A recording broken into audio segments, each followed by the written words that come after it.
Bonjour et bienvenue dans ce nouveau webinaire d'expertise climat à destination des journalistes. D'abord, quelques mots de présentation d'Expertise Climat. Nous sommes une association à but non lucratif, apolitique et financée par la philanthropie et des subventions publiques. Notre mission, c'est d'aider journalistes et scientifiques à travailler ensemble pour pouvoir collectivement éclairer le débat public sur les grands défis environnementaux de notre temps. Et aujourd'hui, eh bien, on avait envie de mettre à profit le départ du Tour de France le 5 juillet prochain pour parler de la petite reine, parce que le vélo, ce sont certes des compétitions mythiques, des médaillés au JO, une activité sportive pour des milliers de licenciés et d'amateurs, mais c'est aussi un moyen de transport. Alors pour qui?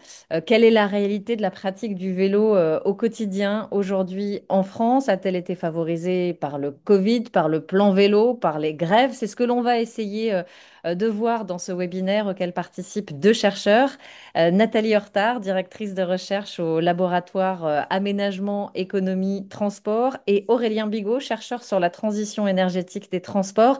Bonjour à tous les deux d'abord. Bonjour. Merci d'être avec nous. Aurélien, je vous laisse commencer sur les potentiels du vélo. Merci. Alors, je partage ma présentation si ça fonctionne bien. Super. Donc, je vais essayer de revenir en effet sur quelques éléments sur à la fois la place du vélo dans les mobilités actuelles et puis un peu quel potentiel ou quels intérêts ça peut avoir de développer le vélo dans le cadre de la transition des mobilités. Et donc, pour démarrer, je vais, pour être sûr de passer les quelques enseignements que je peux avoir en tête, déjà les citer dans un premier temps et puis après développer quelques points qui se réfèrent à ces éléments. Donc, tout d'abord, sur la place du vélo dans la mobilité, on est sur une pratique au global dans l'ensemble de la mobilité qui reste assez faible aujourd'hui, de l'ordre de 3-4% des déplacements post-Covid.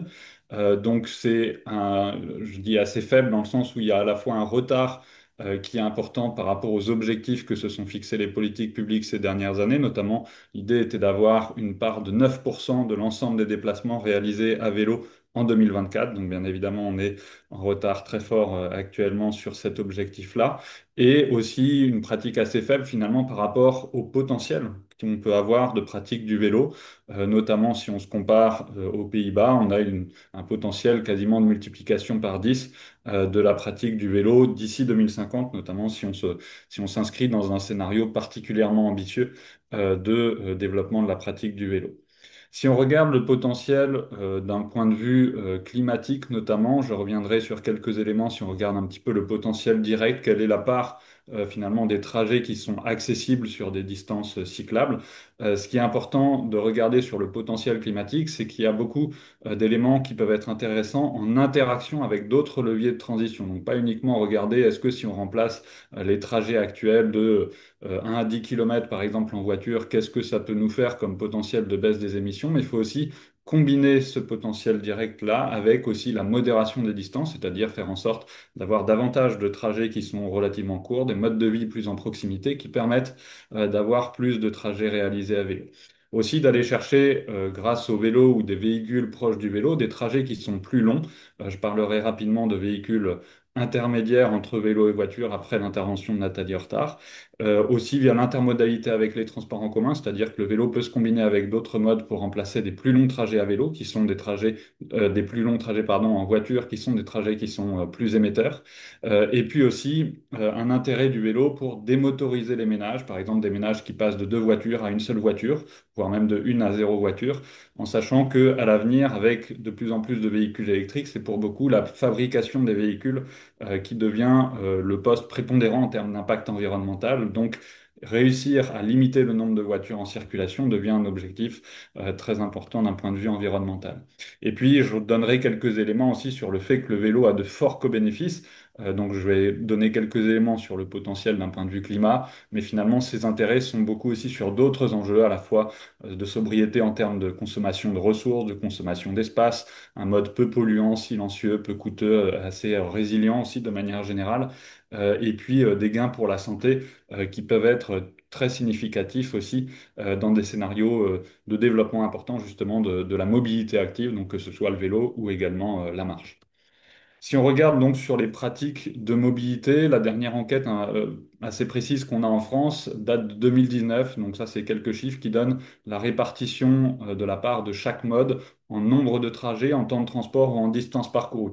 Donc en nombre de trajets, c'est le chiffre qu'on donne le plus souvent, c'était 2,5-2,7% selon les chiffres qu'on avait des trajets qui étaient réalisés à vélo. C'était le même chiffre en 2008. Et comme on a eu une croissance de l'ordre de plus 30, plus 40% depuis 2019 de la pratique du vélo, on est plutôt aujourd'hui, comme je le disais, autour des 3-4% de part des déplacements qui sont réalisés à vélo. Et puis, si on regarde en distance parcourue, bien évidemment, c'est une part qui est plus faible parce que les trajets à vélo sont plus courts que la moyenne des déplacements. Si on regarde ensuite, bien évidemment, ces différents modes n'ont pas tous le même domaine de pertinence ou les mêmes distances de déplacement. Si on regarde les trajets de moins d'un kilomètre, il y a 17% de nos trajets qui font moins d'un kilomètre, et là, c'est la marche qui domine.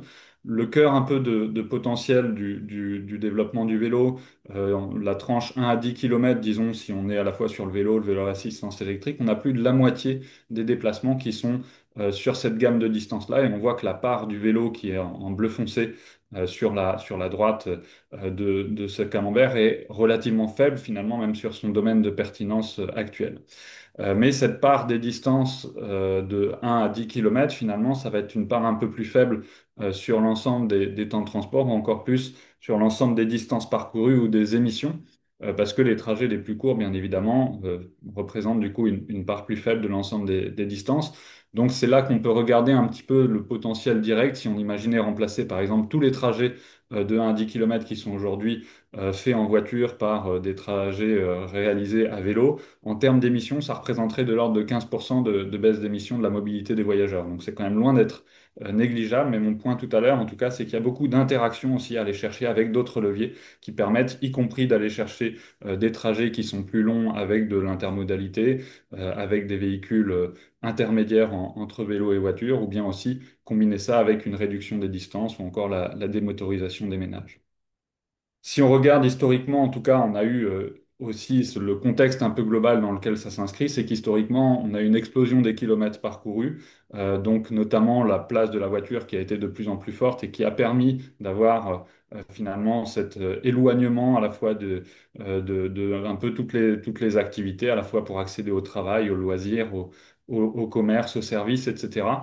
Et c'est dans ce contexte-là aussi qu'arrive voilà, qu'il faut regarder aussi le potentiel du vélo dans une mobilité qui a en tout cas été marquée par des distances au quotidien, mais aussi de longues distances qui sont particulièrement importantes. Et la hausse des kilomètres parcourus qu'on vient de voir a porté la hausse aussi des émissions sur le passé. Donc là, c'est l'ensemble des émissions des transports en France, voyageurs et marchandises. On voit la forte hausse jusqu'au début des années 2000. Et là, l'idée de ce graphique-là, c'est de montrer à quel point on a un certain retard sur nos objectifs climatiques qu'on s'est fixés progressivement. Donc la première courbe, c'était les objectifs de 2015, puis les objectifs ici de 2020. Et puis les nouveaux objectifs qui sont actuellement fixés sont encore plus ambitieux à l'horizon 2030 avec un certain retard du coup par rapport à ces objectifs, alors qu'ils deviennent plus ambitieux pour les toutes prochaines années, donc une certaine rupture à engager pour réussir à atteindre nos objectifs climatiques.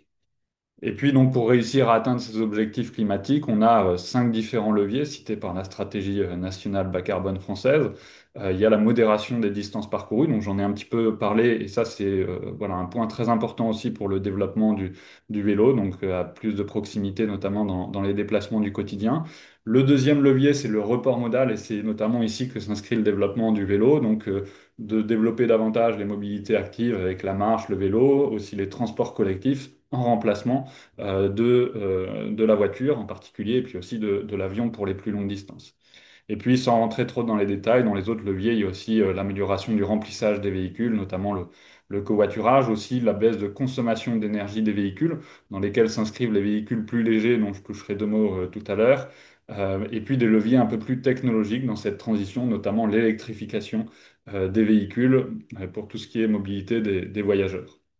Et si on regarde ces cinq différents leviers, on peut regarder sur ces dernières années, finalement, qu'est-ce qui était prévu par la stratégie nationale bas carbone. Donc ça, c'est le graphique, c'est sur la gauche du graphique. On voit quelles étaient les baisses d'émissions prévues pour les cinq différents leviers. On voit notamment que les principales baisses devaient venir de la baisse des consommations d'énergie des véhicules. Et puis, sur la période 2015-2023, on peut regarder quelle a été la situation observée finalement. Et en fait, on voit à la fois que les baisses d'émissions au total ont été moins importantes que prévu, moins 10,5 millions de tonnes de CO2 au lieu de moins 13,5, et que c'est surtout un retard important sur les baisses de consommation d'énergie des véhicules, notamment sur les voitures, qu'on a eu ce retard, mais on voit aussi un retard sur les objectifs de report modal et en particulier sur le développement du vélo. Je l'évoquais en introduction sur la part des déplacements à atteindre à vélo, c'était 9% qui était visé en 2024, 12% visé en 2030, et puis on est aujourd'hui plutôt autour de 3 à 4%. Donc on a loupé très largement les objectifs de 2024. Et puis ceux de 2030 sont aussi assez difficilement accessibles s'il n'y a pas une rupture très forte. Et puis quelques éléments de mise en perspective un petit peu plus large, c'est que le développement du vélo a des intérêts aussi pour d'autres défis des transports et notamment des enjeux aussi de santé publique, d'autres enjeux aussi environnementaux, d'autres enjeux sociaux bien évidemment pour limiter les inégalités d'accès à la mobilité. Pour cela, j'ai un tableau qui est un peu difficilement compréhensible en 2 secondes, mais si on regarde juste la colonne qui concerne le développement du vélo et qui regarde à quel point on a des co-bénéfices importants sur les autres défis de transition, de pollution de l'air, de consommation de ressources, de consommation d'espace, accidentalité, sédentarité, etc. On voit que le vélo fait vraiment partie des leviers de transition, voire même c'est presque le levier de transition qui est parmi les plus, avec le plus de co-bénéfices sur les différents défis de transition et notamment un résultat ici d'une étude qu'on a pu réaliser en lien avec des chercheurs en santé publique sur les scénarios ADEME Transition 2050 auxquels j'avais pu participer.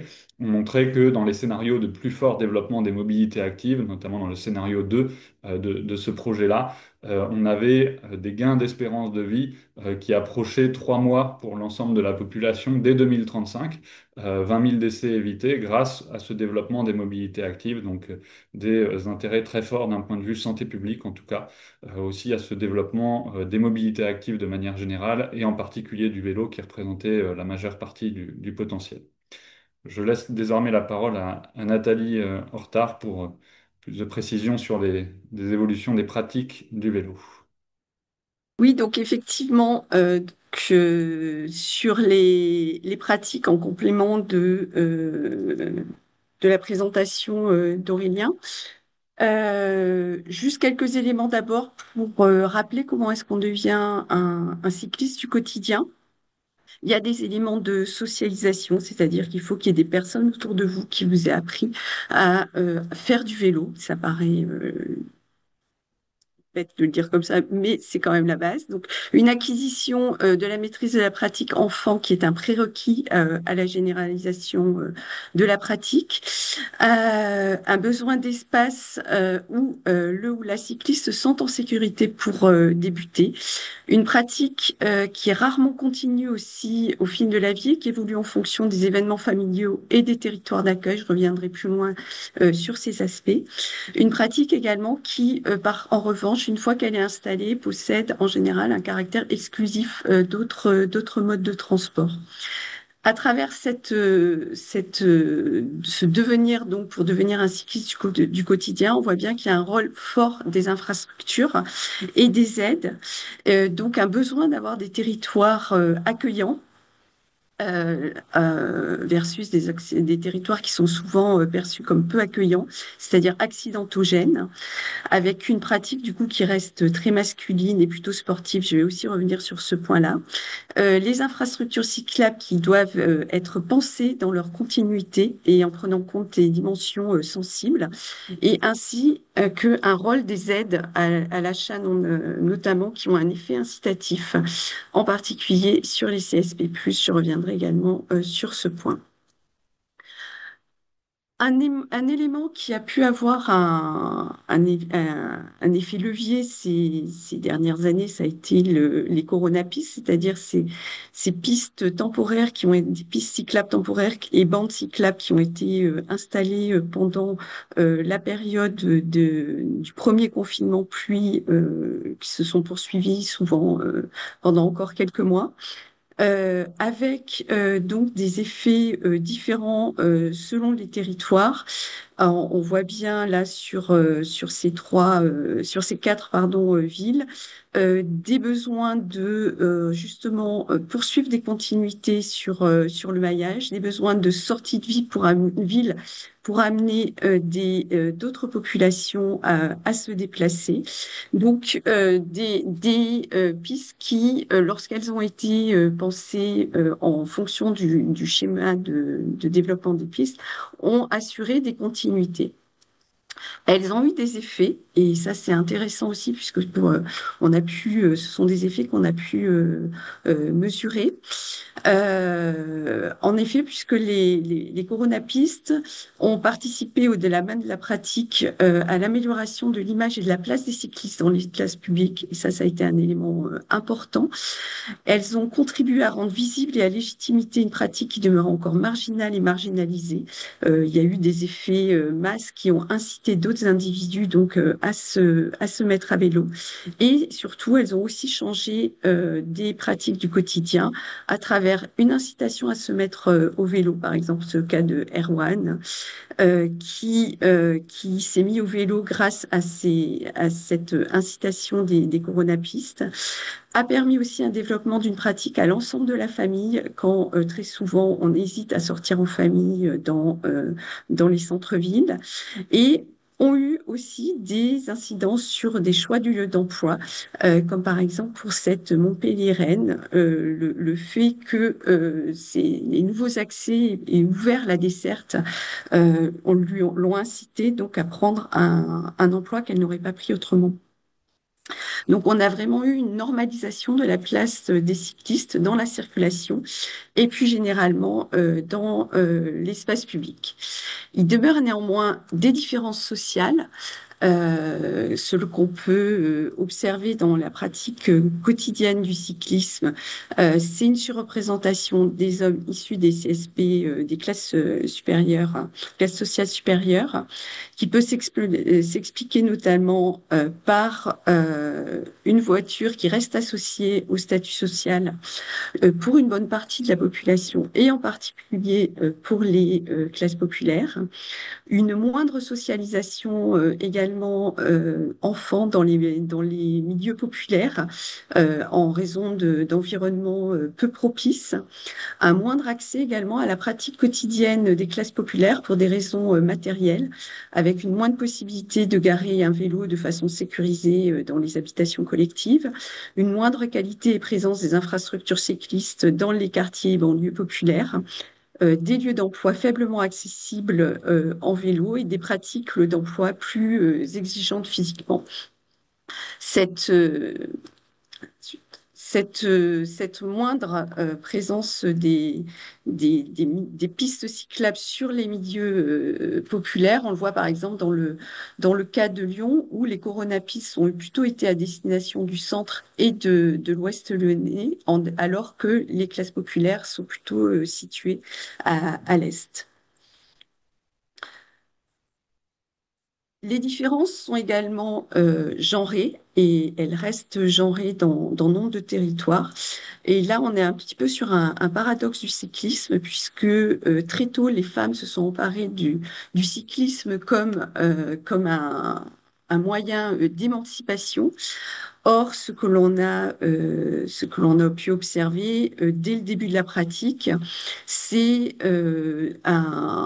des contraintes qui ont été posées à l'égard des femmes, soit avec des présupposés sur leur capacité physique, sur l'incompatibilité entre maternité et pratique cycliste, sur les normes vestimentaires. Donc là, on était dans les années 30, mais ce sont des choses qui persistent encore actuellement, soit dans les imaginaires, soit dans certains pays.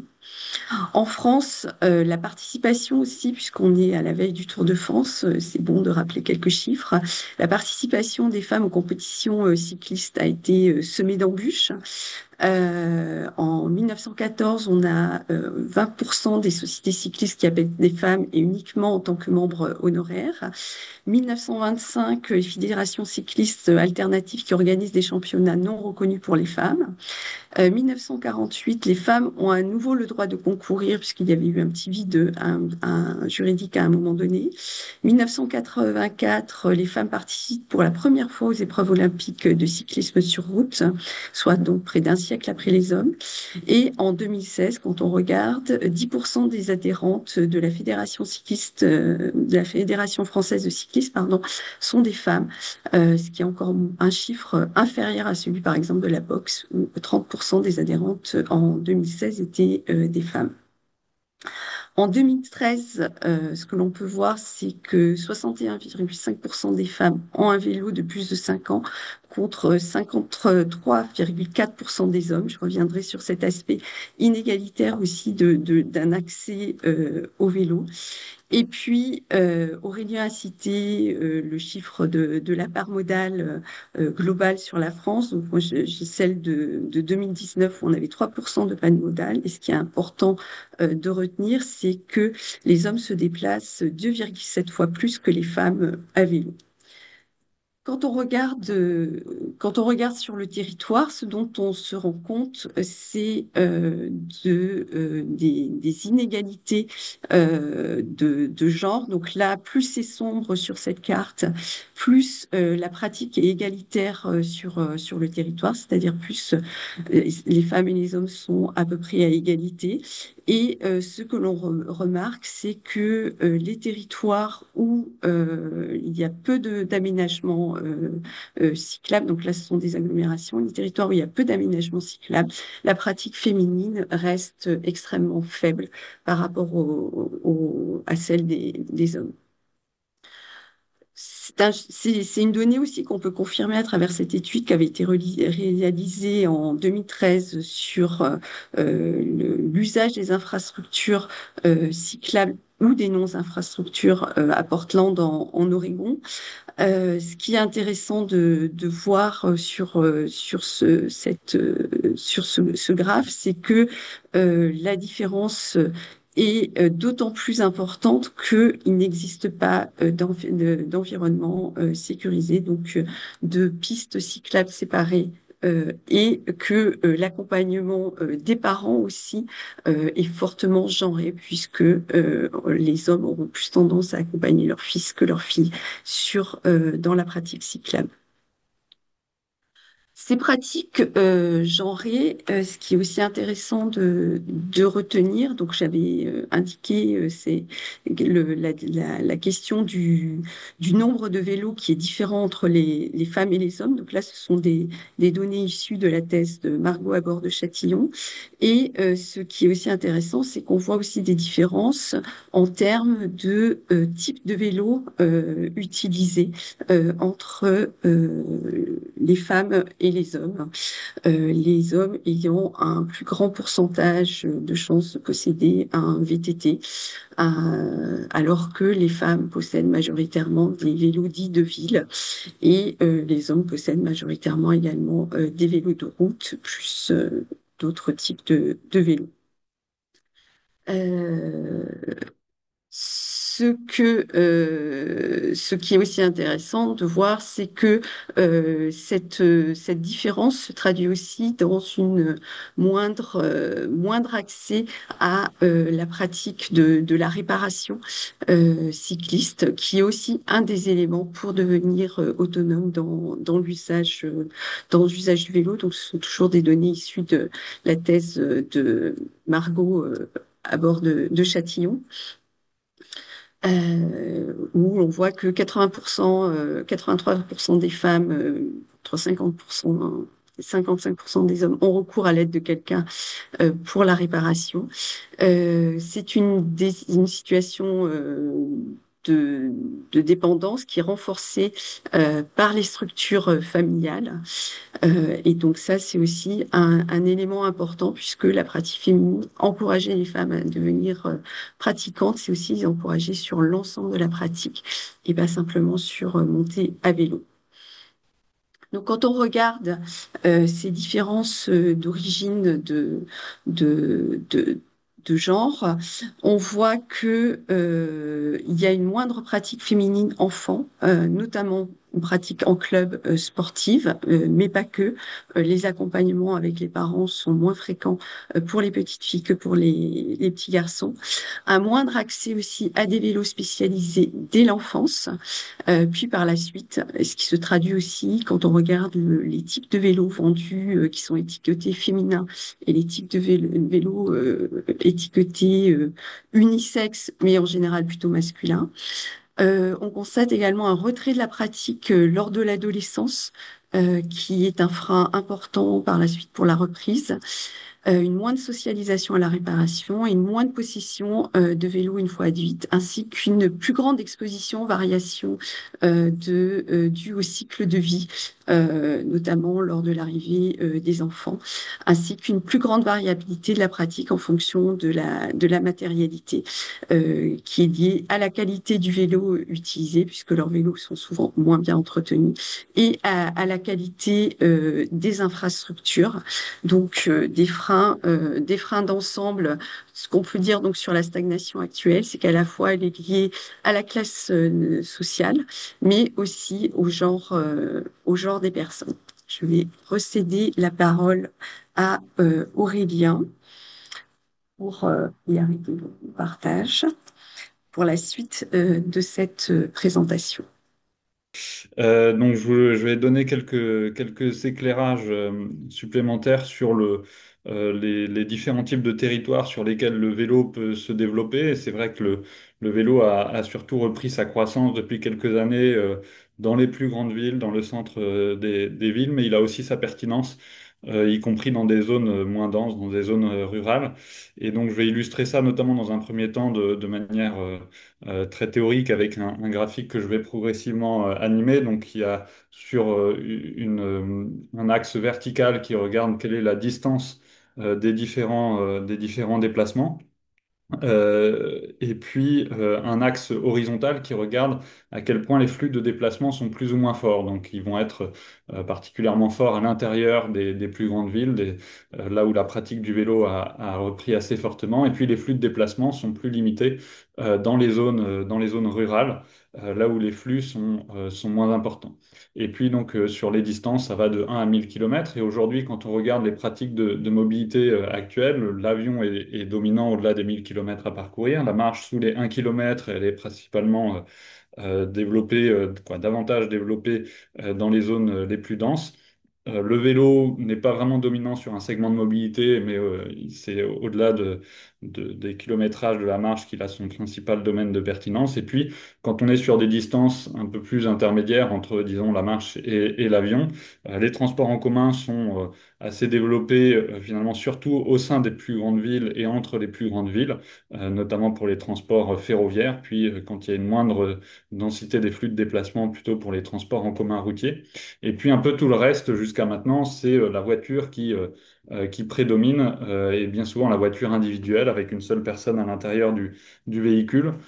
C'est un peu une sorte de couteau suisse de la mobilité qui s'est développé, y compris sur des segments de mobilité où on a d'autres alternatives qui sont plus pertinentes à l'avenir, d'où l'intérêt d'essayer de limiter cette place de la voiture aussi via le développement d'autres alternatives.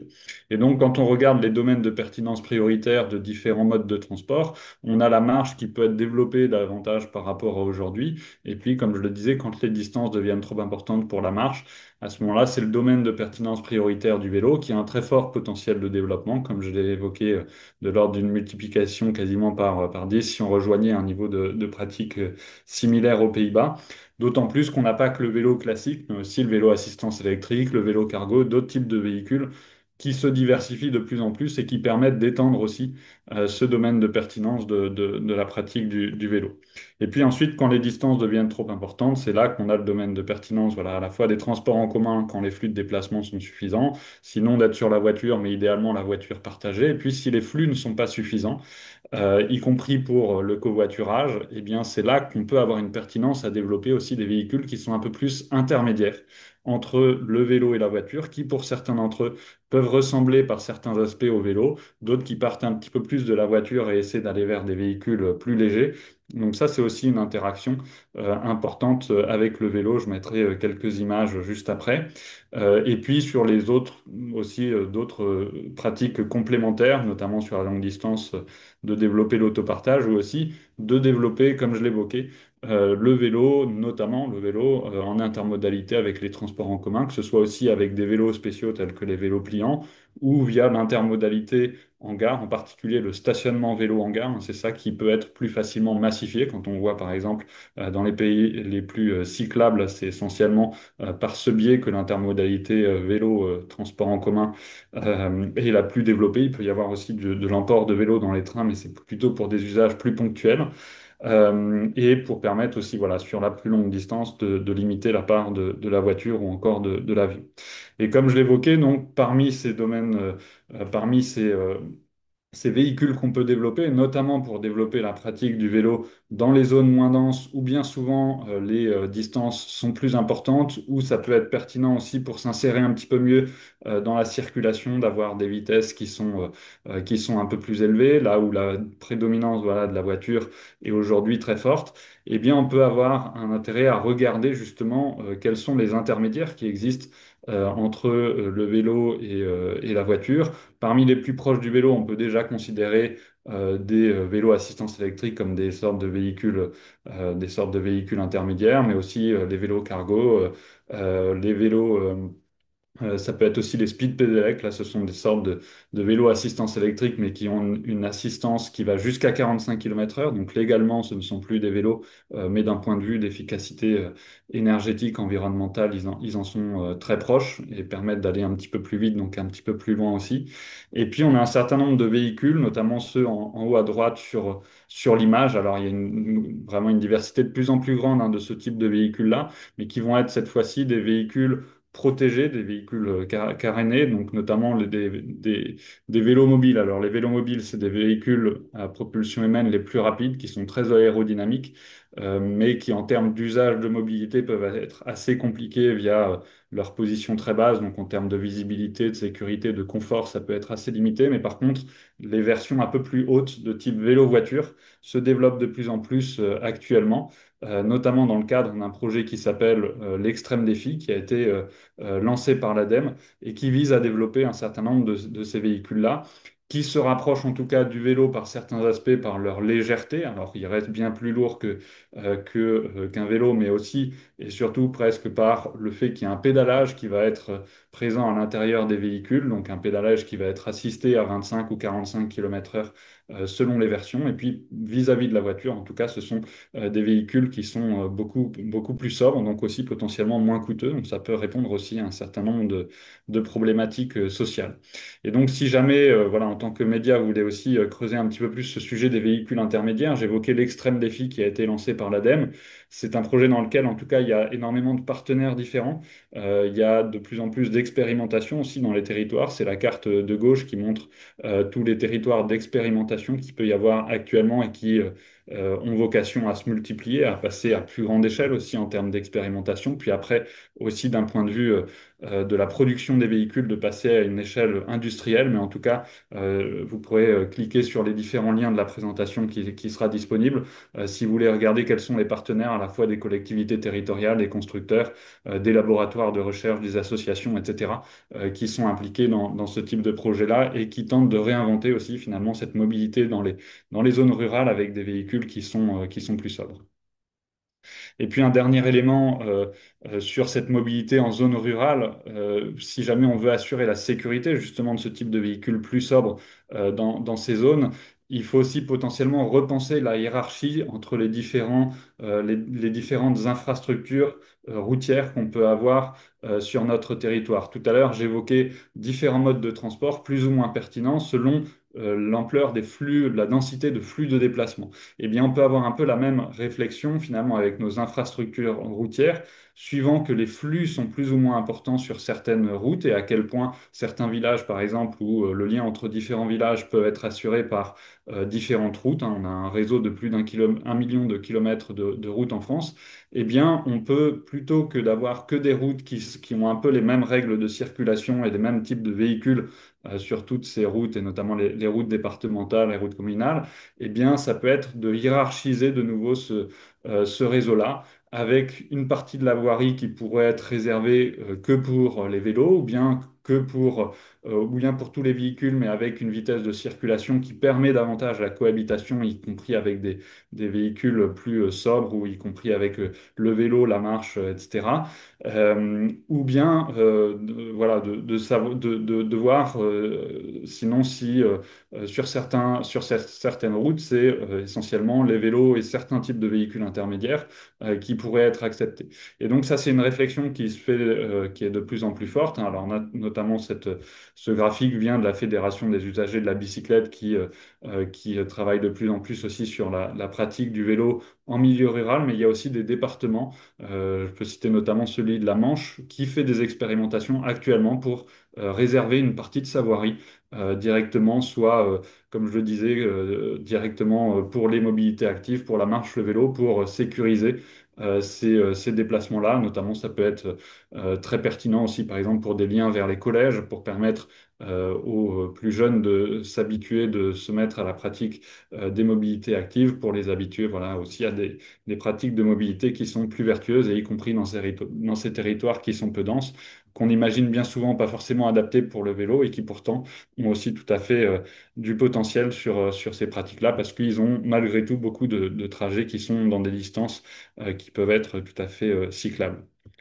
Et puis un dernier élément, alors là c'est peut-être pour faire le lien avec les politiques publiques pour développer le vélo, mais en tout cas ce qui est sûr c'est que pour développer un mode de transport, que ce soit le vélo ou d'autres modes, il faut un ensemble de politiques publiques qui adressent différents éléments. Alors on parle à raison bien souvent de la partie infrastructure qui est très structurante pour le développement du vélo, pour assurer voilà, la sécurité, parce que c'est souvent le principal frein à l'utilisation du vélo.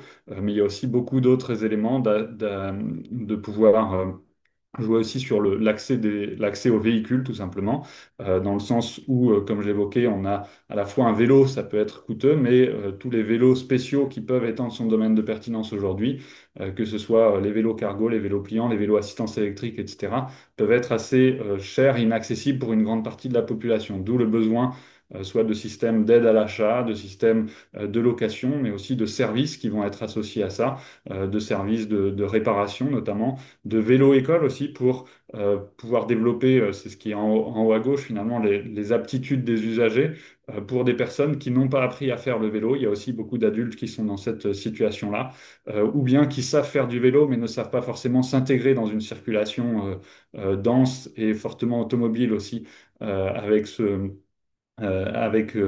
voilà, pour développer la pratique du vélo, ou bien aussi, là c'est plus la case en bas à gauche, changer tout un tas de règles aussi qui peuvent permettre d'assurer davantage la sécurité. Je pense notamment à la modération des vitesses de circulation, que ce soit en ville ou, comme je l'évoquais aussi, potentiellement hors agglomération, pour assurer la sécurité et un meilleur partage finalement de la voirie entre différents modes de transport. Donc c'était juste une petite introduction voilà, sur ce thème des politiques publiques, et je lâche la parole désormais. J'ai déjà été un petit peu long. Merci à tous les deux. Peut-être une petite question justement sur cette question des infrastructures. Quand on parle d'infrastructures, on parle, j'imagine, de pistes, peut-être de pistes sécurisées. Est-ce qu'on est en mesure de dire, selon le type d'infrastructure, si elle incite ou pas à favoriser le vélo. Par exemple, s'il y a, je sais pas, un petit renfort pour protéger la piste cyclable ou simplement des petites protections en plastique, est-ce que ça peut influencer aussi la pratique et la perception du sentiment de sécurité? Je ne sais pas si Aurélien ou Nathalie, vous voulez répondre, mais sur cette question-là, le type d'infrastructure est-il aussi important pour favoriser la pratique du vélo? Oui, c'est assez essentiel et on voit bien que l'histoire des luttes autour du type d'infrastructure à développer est bien autour de cet enjeu de sécurité versus la vitesse, qui sont des vrais enjeux. Et effectivement, enfin, pour avoir des publics de néophytes, à partir du moment où on souhaite devenir plus inclusif sur la pratique, avoir des enfin, des pistes séparées de la circulation est extrêmement importante. Après, c'est pas la seule mesure, c'est pas toujours la seule chose qu'on puisse mettre en place. Il y a la question, Aurélien l'a évoqué, de l'abaissement des vitesses, qui est aussi un autre aspect important pour la cohabitation. Mais c'est vrai qu'on, par exemple, j'évoquais le fait que l'un des éléments importants, c'est la socialisation enfant. On va pas amener ses enfants sur un endroit où on n'estime pas qu'il sera en sécurité. Et ça, c'est uniquement des environnements vraiment protégés qui peuvent le permettre. De la même façon qu'on va pas commencer à pratiquer en ville si on se sent pas en sécurité. Et ça vient du coup de l'infrastructure et ça a vraiment été l'un des effets pour le coup des coronavirus qui ont vraiment illustré cet effet bénéfique avec en plus des circonstances exceptionnelles en termes de circulation puisque plus personne, enfin, l'usage de la voiture avait fortement chuté. Donc on avait les deux effets. Peut-être en complément, merci Nathalie. En complément, peut-être sur en tout cas, le type d'infrastructure, il y a différents types d'infrastructures cyclables qui peuvent exister. Ça peut aller de soit la voirie qui est vraiment partagée entre les différents types de véhicules, donc pas particulièrement de pistes de bandes cyclables. Si par exemple on est dans une zone 30 où il n'y a pas forcément besoin, ou même une zone de rencontre qui va être limitée même à 20 km/h, où il n'y a pas forcément besoin d'infrastructures dédiées au vélo pour permettre le partage de la voirie, si jamais justement comme le disait Nathalie, la vitesse est suffisamment basse, suffisamment pacifiée pour avoir un trafic qui va être mixte. Euh, mais ce qui est sûr, c'est que pour les axes, notamment les plus structurants, cette fois-ci, il va falloir vraiment des infrastructures sécurisées, séparées du trafic. Et il faut vraiment penser que justement ces infrastructures cyclables ne doivent pas être pensées pour les cyclistes actuels qui font déjà du vélo, alors si en partie, mais aussi pour beaucoup pour les personnes qui aujourd'hui ne font pas de vélo parce que justement c'est trop dangereux pour ces personnes-là. Il faut plutôt penser à un réseau cyclable pour des enfants d'une dizaine d'années. Et c'est à ce moment-là qu'on peut vraiment penser à un réseau cyclable qui est sécurisé, y compris pour des personnes qui sont plus vulnérables dans l'espace public, et y compris pour que des parents soient rassurés d'envoyer leurs enfants pour aller à l'école, au collège, au lycée, etc., en vélo si les infrastructures sont suffisamment sécurisées. Et juste là, j'ai mis un graphique aussi à l'écran qui est un graphique du CEREMA, alors il en existe de différents types, qui regarde en tout cas selon à la fois quelle est la vitesse limite ou les vitesses même réellement pratiquées sur les infrastructures, et aussi quel est le volume de trafic en nombre de véhicules par jour, et bien quels vont être les différents types d'infrastructures cyclables qui vont être à privilégier. Comme je le disais, ça peut aller du trafic mixte si jamais on est sur suffisamment peu de véhicules, une vitesse suffisamment basse, jusqu'à une piste cyclable qui doit être vraiment séparée, sécurisée si on est sur un volume de trafic ou des vitesses qui sont trop élevées pour permettre une bonne cohabitation entre différents modes de transport sur la même infrastructure routière. Est-ce que ça veut dire que le passage des villes à 30 km/h, comme le sujet est en discussion dans de nombreuses communes, est-ce que ça veut dire que dans les villes où on est passé à 30 km/h, on a observé une pratique renforcée du vélo, par exemple? Je dirais que c'est difficile à isoler. En tout cas, c'est sûr que Mm. c'est quelque chose qui va dans le bon sens, à la fois le 30 km/h, mais ça peut être y compris sur d'autres zones encore plus pacifiées. J'évoquais les zones de rencontre à 20 km/h, où là, le piéton est prioritaire devant le vélo, devant les véhicules motorisés. Mais en tout cas, ça, c'est des éléments qui vont dans le bon sens. Après, il y a à la fois, ce qui est important sur le 30 km/h, c'est à la fois le mettre en place, mais aussi le faire respecter, qui est des fois une étape supplémentaire qui n'est pas toujours faite et qui peut être encore plus importante si vraiment on veut renforcer la sécurité et plus globalement même aussi le sentiment de sécurité en lien avec les vitesses pratiquées, parce que juste changer les panneaux, juste changer la réglementation, ça a un effet sur la baisse des vitesses, mais qui n'est pas suffisant pour vraiment que ce soit respecté immédiatement s'il n'y a pas aussi les moyens de contrôle qui vont avec. Peut-être une question sur Nathalie. Nathalie, sur la carte que vous présentiez où on voyait Poitiers, Rennes, Annecy, Angers, Tours, qui étaient des villes où la pratique du vélo était assez répandue. Est-ce qu'on est en mesure d'expliquer à quoi est liée cette pratique dans ces villes-là? Alors, oui, oui, il y a des politiques cyclables anciennes. Ce sont des villes il y a une présence, enfin, il y a des volontés politiques anciennes de développer la pratique cyclable. On a aussi parfois d'autres effets, mais essentiellement, le premier, c'est qu'il y a une volonté politique de développer des infrastructures cyclables et progressivement aussi tout ce que Frédéric Errand appelait un système vélo. C'est-à-dire que le vélo, mettre des infrastructures ne suffit pas. C'est un des éléments, mais il faut aussi autour un accompagnement pour que les personnes puissent s'en emparer. Donc, c'est prévoir des endroits où garer son vélo. C'est quelque chose, des espaces sécurisés, des points de réparation, c'est tout cet ensemble-là, des associations aussi qui éventuellement peuvent aider à la remise en selle pour des personnes qui manquent de confiance.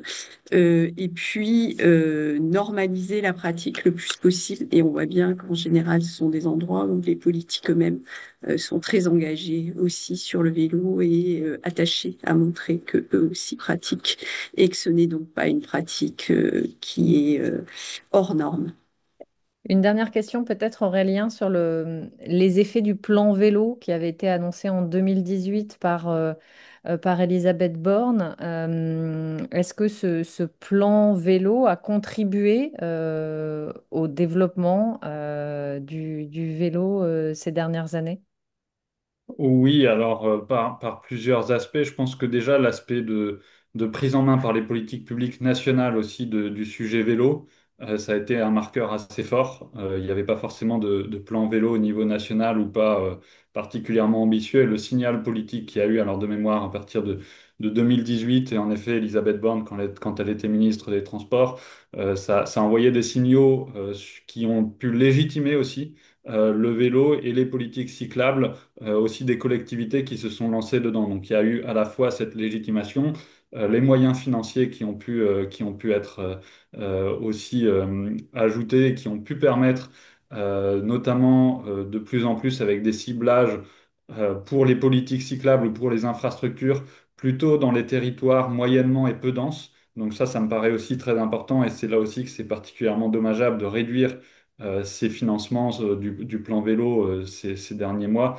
dans le sens où ça a profité aussi justement à des territoires moyennement peu denses qui aujourd'hui ont très peu de pratique du vélo pour certains d'entre eux, ont assez peu d'infrastructures cyclables, et ça pouvait permettre ce financement, ou plutôt ce cofinancement de l'État, de permettre de faire un peu effet de levier pour des collectivités territoriales pour investir dans la pratique du vélo. Donc c'est sûr qu'en tout cas, le plan vélo a contribué à augmenter cette pratique aussi parce qu'il y a eu l'effet Covid et puis il y a eu une accélération des politiques cyclables à ce moment-là. C'était déjà présent, mais ça a été encore accéléré à un moment aussi où on arrivait juste avant les élections municipales et du coup le vélo a été encore plus présent dans les élections municipales parce que il y avait à la fois cet engouement pour le vélo, la crise Covid qui poussait les collectivités à faire des aménagements temporaires également ou des coronapistes, etc.